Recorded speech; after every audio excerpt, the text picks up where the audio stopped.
You're listening to Cardi Nerds Weekly.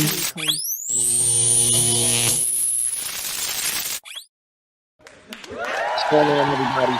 Welcome back to another Cardi Nerds podcast. Yeah, next ovation. Here to talk about Loki episode 2. Now for those of us that basically saw the episode last week, we basically got an instant dive into the premiere to basically see exactly what Loki was up to in this whole midst of things after he left He Who Remains room. Basically, after he got booted away by Sylvie, and what has come of the TVA since then. So, of course, with the introduction of myself, James Grandmaster Facts voice, Jorge, we are here to dive into episode 2 because even though people may think that it's a slow roll, there's a lot going on. Like it's almost too much. So what brings us here is like pretty much let's talk about when Loki basically was caught time slipping and he found himself in the judges council for the very first time, and he had to remind a lot of people that their minds were wiped, that there was one person that used to run this place, and it wasn't Renslayer and it wasn't Miss Minutes, and it happened to be Kang. And ultimately that interrupted the fact that the TVA, the hunters themselves, basically X5 and Docs, who are more so loyalist to the TVA, found it in their own appropriation to basically, if this is all going to shit, we got to just annihilate everything. So at the end of that episode, you saw a ton of TVA soldiers just going into a time loop, and you had no idea where they were going. But in the end, like they felt like themselves that they had to find Sylvie. Sylvie was going to be the one that possibly could answer some questions into this. But all those TVA agents that are out there on that mission to basically take care of timelines, their initial mission was to basically go out there and find Sylvie. Yeah, but they're destructing all these timelines. They don't even know yet. Exactly. And the thing is, they feel that at first, I'm pretty sure they felt like Sylvie was the key. Exactly. But ultimately, maybe when they didn't find her, they was like, okay, plan B. Plan B is chaos. Let's just put it out there and annihilate everything. But also in that aspect, they come to find out that X5 pretty much dived off because what he said in that judges council was the fact that all you guys used to have lives. There was a life for you on the timeline. So it brings us to this moment, and initially I didn't get it because I was like, oh wait, they're doing TVA missions in the middle of this season. I didn't catch that at first. Yeah. But it was because X5 had went rogue. So aside from him looking for Sylvie like they were supposed to be doing, this motherfucker got caught in the glamour of what his life used to be on the sacred timeline and wound up being a super movie star. Oh shit! Yeah. So he was the first time you see him, like he's got a full head of hair. He's jumping out of a limo to a movie premiere. Everybody's like dapping him up. It's like, oh my god, like he had a name, and he was actually like introducing his brand new movie and whatnot. And Loki and Morbius are more so the ones that come out there and bring him back because they got a lot of questions. Yeah. But initially, it's so cool when like Loki's doing his magic. Like when it was almost just cool to see Marvel superheroes doing their power scale again. Like yeah, like the trickery, the magic that Loki has, and everything like that. Like he was doing the force illusions that he was having. Like he had X5 thinking that he was about to get into a brawl with a bunch of people, and it was all a trick. So you're saying Disney's finally acknowledging and respecting the long Marvel database? I think so. I mean, the biggest thing, I guess, for those of us that actually read comics is the fact that don't cheat us. Like, if you stick to the script, we're not going to be upset. Like, you're not going to. We're not going to be like, hey, man, this doesn't really fall with the plot lines and everything like that. But if Loki's just being Loki, that's cool for everybody. That's what makes him more appealing. That's probably the reason why he's been one of the more popular stars in the Marvel universe, even though he's a villain per se, than Yeah. anybody else. So like you're seeing him doing force projections. You're seeing him using shadow illusions all within like a 5-minute period. And you're like, this shit looks cool as hell. Yeah. Should And apply that in the other movies. exactly. And the thing is, I think that was we used to say that was a problem in phase 1. We were saying that Marvel had a villain problem because they wouldn't let the villains be villains. Yeah. Like act as their true selves. They were so caught up in what the heroes were doing and everything like that that the villains just played the background. There was no like aside from maybe like a Thanos or a I'm gonna say I wouldn't even say a Red Skull because Red Skull disappeared and comes back as a Oh whole yeah. other character and everything like that. How So powerful was Red Skull though? I mean, he's devious. Devious. The fact that he constructed Hydra, you know, Mhm. like him and was it Armanzola? You know, Mhm. that's just crazy. That's a whole nother arc. That could have been so dope if it was done correctly. Exactly. You Yeah. know, like the construction of Hydra itself had to be fantastic if they'd have did it on film. Yep. But the thing is, like, they just made the villains one-dimensional. Like, Exactly. in the beginning, like, you know, Loki was the villain in the first Avengers movie. So that's what made him more appealing. It's Yep. like he took on everybody. You know, he had the Mind Stone and a scepter, and he's out there just wrecking shop the entire time. So that was literally like his MO. And he's working for Thanos.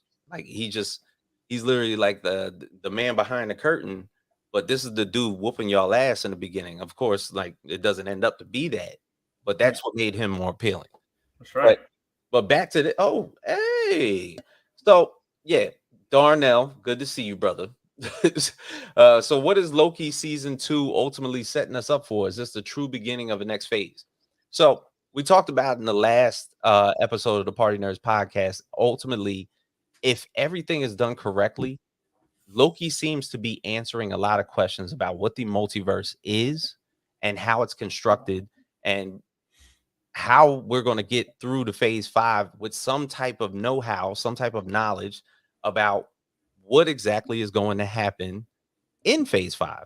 If the multiversal saga and Kang is not a remnant, but a visible variant in multiple forms throughout phase 5, it has to start with Loki proving everything and pretty much telling us like almost in an instructional way of how everything works. So that's why I think this season is important. Now I'm not sure how many episodes this is. It was 6 last season. How many think they're going to be? 10? I was thinking last year, 2 years ago, it was 6. It was just 6 episodes. Yeah, but it was one of the biggest watch shows. So you think True, they'll do true, 10 true. or they're going to keep it at 6 or maybe 4? But the thing is, I mean, less is more. I mean, the one thing That's true. this this show or any Disney Plus show doesn't need is filler episodes. They do not need that shit. No. Mm-mm. Like Those because little side quests here and there. it does take your mind away from shit. Loki is a variant. See, I'm gonna mess him up. Yeah. Lukey. Lukey and Dookie. That was just like Stranger Things. Remember that like 2 seasons ago? She went, 11 went on in a van full of these kids and they went to solve. I was like, that was not part of like, they could have easily been deleted out. Oh yeah, when she found like the other people that had the same power set. Yeah, yeah. She went to Pittsburgh. Something like, yeah. I was like, okay. Didn't need to Side happen. quest. But ultimately, you have these conversations of well, in the end, X5 does get brought back to the TVA. But Yeah. ultimately, you have these conversations between Morbius and Loki, to where you know everybody is now curious as to the fact that they had a life on the sacred timeline somewhere, or maybe multiple.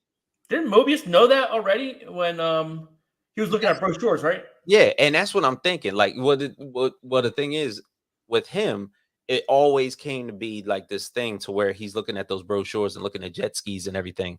That was his former life. His former life was that he lived somewhere and had an obsession for fucking jet skis. Yeah.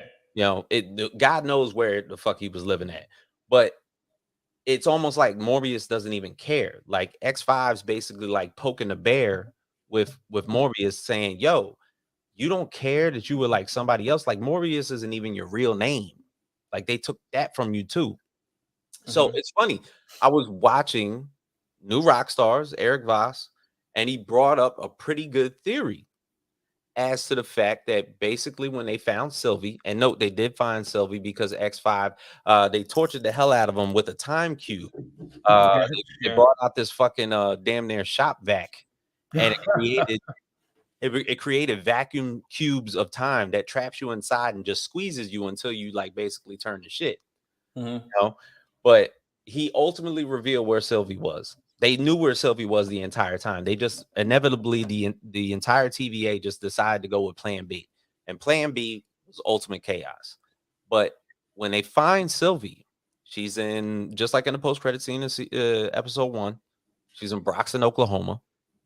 She's working at a McDonald's. Yes.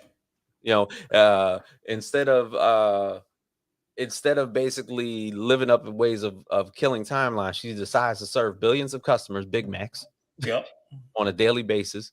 And her supervisor is a young kid named Jack that looks like he's about like 17, 18 years old. Yeah. Now it's funny because Eric Voss basically said on New Rockstars, because Morbius is curious. Well, he's not curious, but everybody else is, as to who he was in the sacred timeline, that possibly this young boy Jack that works at the McDonald's, and no, he was in episode 1 at the end. Yeah. He was in episode 2, that might be a young Morbius. No. Yeah, because when they finally go to see her, Yeah. his back is turned. So like Morbius didn't see him face to face to know that was him as a child. Yeah. Or there was other instances when he's sitting in the McDonald's, his back is facing the window, and Jack is talking to like the other cashier in the back. So they never get a chance to like look each other. Yeah. So I thought that was interesting. I was like, you know what? That would be dope if that was like the actual theory. You know, like that if Jack is basically like what brought Sylvie to Broxton, Oklahoma. No, And yeah, basically what brought her to that particular spot, and to have conversations with, generally you would see him as like a special appearance. He might have been like a cameo or something like that, like a background actor. Yeah. And you would have only saw him in that one episode. So you know some shit then. So yeah, it's almost like she premeditated where she was going to end up. But she took something. At the end of episode 6, season 1, she took He Who Remains His Tempad. So it's a little different than the Tempads that you see in the TVA. And you know, they can do, you know, before you could do time jumps, you could disappear from a certain space, end up at another one. Yeah. But it's almost like what does He Who Remains Tempad do? It almost looks like a watch. It looks like an Apple Watch or some shit. Yeah. Big ass circle on it with like orange glowing streams going through it. Yeah. And it's like, is that like a means for time travel back and forth within the TVA, or is it a way to actually do time skips to where you move laterally and go through from dimension to dimension? That's true. So if you can travel the multiverse with just this little ass like wristband and shit, maybe that's like a means for her to get around, and for her to find out certain things that basically started. This might be the way that they find Victor Timely for the first time. That's okay. So if basically the Tempad is there in episode 2, and we know that Victor Timely, a variant of Kang, is going to appear in these latter episodes, is this a way and a means for them to get to that spot?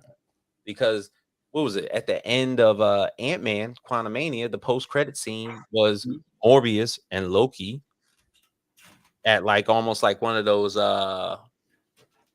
carnival like sideshows and everything, and Victor Timely is showing his latest invention.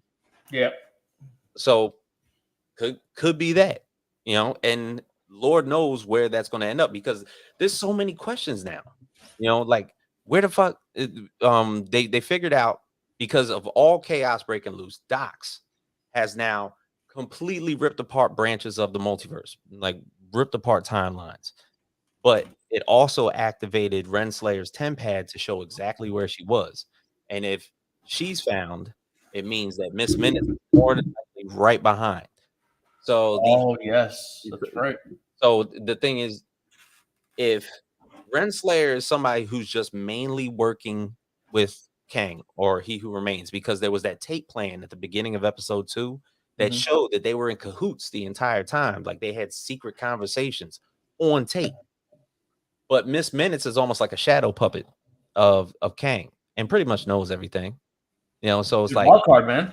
yeah, man, she's Jarvis, like, to Yeah. him or some shit. Like, she knows the ins and outs of the TVA. Like, basically, Ouroboros was the person doing diagnostics for everything that Miss Minutes was updating. Like, we talked about that last episode. Yep. So it's almost in the effect that if we're gonna have to find Renslayer and Miss Minutes, we're going to have to continue to move with Sylvie and figure out what she's going to do with that tempad. We have to jump into the discussion that, okay, if Victor Timely is going to be the first Kang variant that we see in this season, what do they need him for? Like, what is his creation that can basically fix things? Or the thing is, could it be a trick?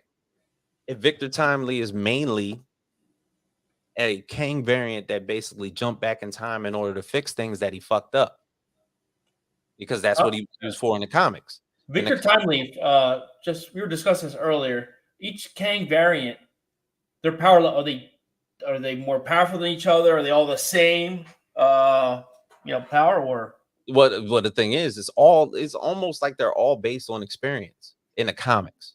okay.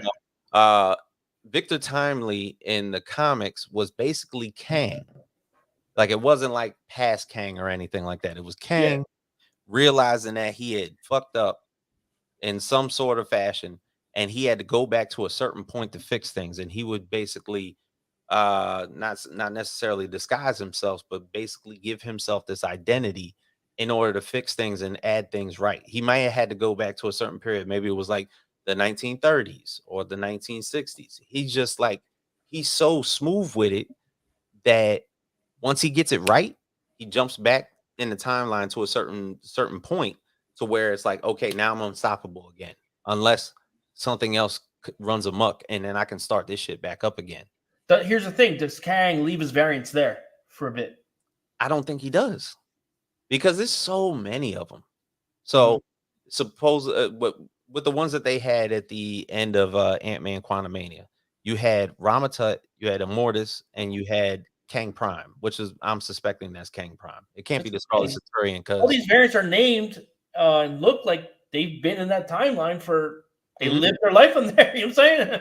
yeah, Immortus is like an elder Kang, and Ramatut is a variant of Kang that basically went back into ancient Egypt. That's what I'm saying. He probably ruled a couple dynasties, and Yeah, there was that theory that basically, since Apocalypse was like the first not necessarily the first mutant, but he's an ancient mutant, that him and Ramatut had met in some form of fashion in the past. Like, he knew about mutants way before anything. So, like, and Kang Prime is like somewhere in a distant future. Immortus is just an elder Kang. Mr. Griffin is like basically a conglomerate of Kang Enterprises. Like basically he's like a CEO, and he just starts buying up shit. He's like the Bruce Wayne portion of Kangs, like somebody just is like out there mad rich buying shit. So, like, there's so many ways that this could go.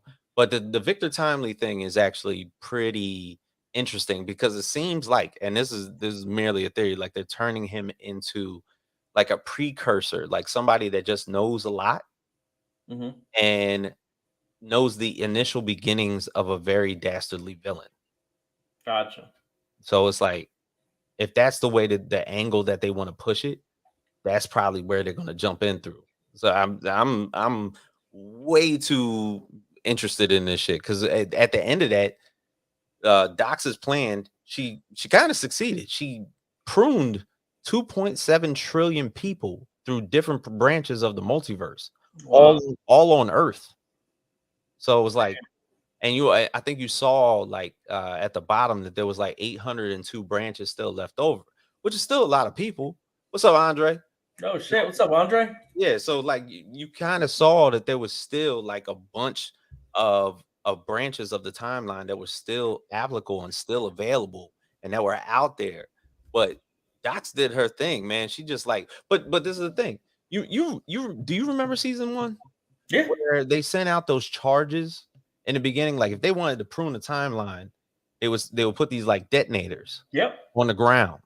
And pretty much if the timeline was pruned through one of those detonator charges, it got sent to the void. And oh, Albert, what's up, man? Oh shit, Albert. So essentially, if anything got pruned from then on in, it would get sent to the void, and Eliath would then probably, if shit got really amok, Eliath would just eat it. And Yep. that's basically your demise. I don't know where the fuck you end up there. You know, the MCU has now multiple versions of heaven and shit. So Of course. but the thing is, it's almost at that point now where okay, if she pruned all those timelines, they are now all in the void because we found out in season 1 that pruning is not the same as dying unless Eliath gets your ass. But the thing is, Eliath was defeated in season 1. Yep. So now everything's just sitting there in the void. So there's So there's basically waiting in a waiting room, right waiting for their So next timeline. yeah, it's like there has to be a way to get that shit back. Yeah. All sitting there in the void. He who remains is no longer sitting at the Citadel at the end of the void because he's dead. Yeah. And Eliath has been defeated. There's no Eliath. So everything's just literally sitting over there, just chilling. So, you know, Makes you wonder, man, like Yeah. heavily. But the thing is, how much if the initial goal is to wipe away that much shit from the timeline, Well, and they say correcting. yeah, or correcting, you know, and that's the thing. Like they, according to the TVA members, once they found out that the timekeepers were dead, they think in their minds that they killed people, they displaced them, and then Eliath basically did his thing. They might have killed him in the end, but there was displacing happening at first.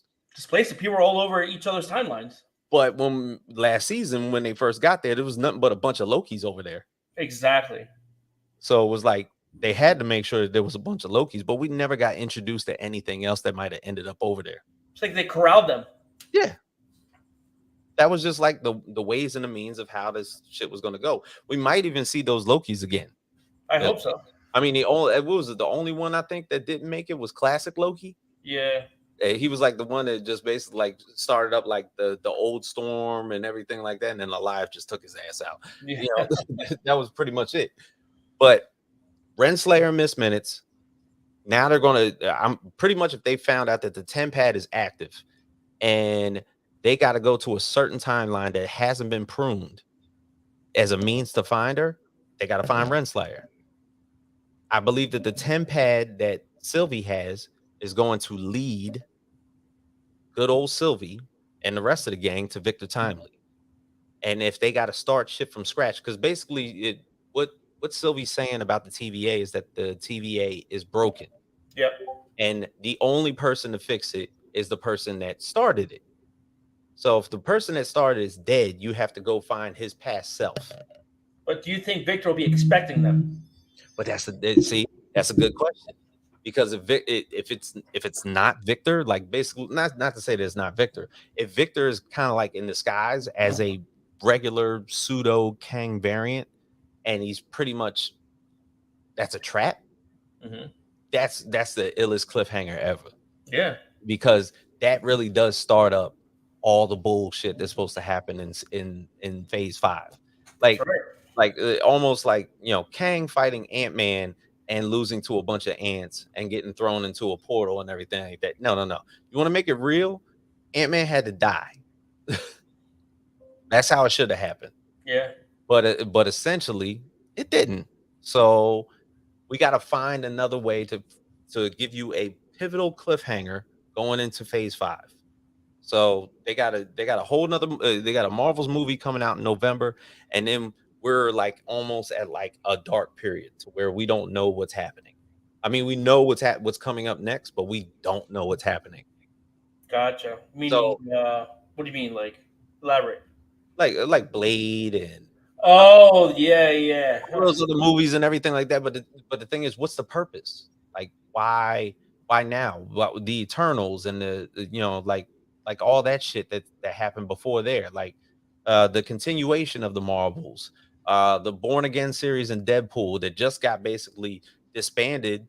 Every writer got fired, and now they're going to start the shit from scratch. Like those type of things. Like if the multiverse is this real thing, you have to explain it. Multiverse is hard to explain. You saw how everybody was at the end of episode 1. They were like, where's he going? Like he's back, forth, back, forth. Yeah. He's going forward in time, he's going back in time, he's time slipping. They got to meet somebody, they got a temporal aura that he's got to fix, but he's got to prune himself first and then come back. You have to slow everything down. That's probably why these first 2 episodes ended up being as slow as they were, because there was a means for them to explain the multiverse for what it was. Especially for new viewers who recently. Exactly. I'm optimistic. You know what I'm saying? Because like I like the series. The series, those six episodes and from the first season are beyond dope. Exactly. These first 2 lead to a bunch of questions, but I need this shit to lead to phase 5 for me. Yeah, dude, there's no way they'll scrap the Eternals. Do you think they'll scrap the Eternals? They can't. Come on, man. The movie was dope for me. I'm sorry. You think so? I know motherfuckers don't like it. I like the movie.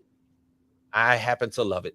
They could have used, honestly, they could have used the Eternals, shortened it up to like 5-10 minutes in a Marvel movie explaining. Nah. Explaining the Eternals and then right back to business. No, you need to know who the beginning of time people, like the beginning of the MCU. These were the people that were at Earth first. There was the Eternals and the Deviants. How did everything superhero wise and all the DNA that got left behind? How did that shit start? It started but with then people be like, "Oh, where were they in Endgame? Where were they at Civil War? Where were they?" And they can't interfere. That's not their mission. They're like robots with just a regular compelling mission just programmed into their mainframe. Yeah. But true. It leaves us with more questions going in the episode 3, and I hope and pray, because I think this episode 3 is going to lead us to Renslayer and Miss Minutes. Yeah. But then again, I think it's also going to lead us into what Sylvie's been doing with that fucking TemPad, because it obviously has different power sets than everybody else's TemPad at the TVA. Oh, they're not just standard. You're right. They're not standard. These got the admin. This shit, yeah, for real. Full admin rights. You're an IT guy. You know what I'm saying? So one person is the gatekeeper. Yeah. Everybody else just gets certain key access to certain things. That's right. That TemPad that Sylvie got, she got the real deal. She got full blown everything. We all got iPhone 15. Like this motherfucker, she got the iPhone type 20 that just hit. You know what I mean? That's right. But that I hope and pray that this season comes about, because I'm pulling for it, man. We need this. Yep, we do. Yeah. So I mean, for everybody, that's our episode. Feel free to check us out on the Party Nerds podcast here on YouTube, Facebook, and Twitch. Yep. Thank you guys for the comments. Feel free to leave comments on this episode and many more episodes coming up in the future. For myself, James Grandmaster Facts, Jorge, the evil producer, go watch Loki. Yes. We are out.